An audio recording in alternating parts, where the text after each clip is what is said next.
Ce n'est pas de la magie, c'est une vraie petite expérience scientifique.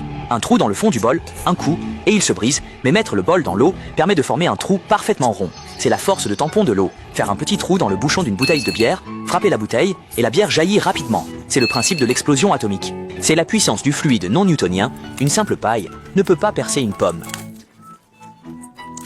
Il suffit de boucher une extrémité de la paille avec le pouce pour percer facilement la pomme, c'est la puissance de l'air comprimé. Placez une ficelle en coton sur un glaçon et saupoudrez un peu de sel ordinaire.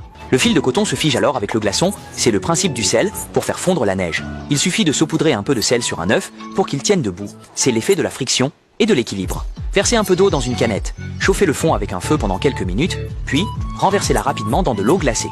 La canette se contracte instantanément en une boule. C'est pourquoi il ne faut pas boire d'eau glacée après un exercice intense. La languette de la canette de Sprite est cassée, comment l'ouvrir? Il suffit de plier une feuille de papier format A4 de cette manière, la placer à l'ouverture et frotter à répétition pour ouvrir facilement le Sprite. Essaye vite, avec quelques frottements des doigts, l'ail peut séparer facilement le jaune d'œuf. C'est ce qu'il faut faire si de la gomme à mâcher s'est collée sur un vêtement. Il suffit de mettre un glaçon dessus, d'attendre 2 minutes et vous pourrez enlever la gomme facilement. C'est la dilatation et la contraction. Ajoutez du sucre blanc et du liquide vaisselle dans un verre d'eau tiède.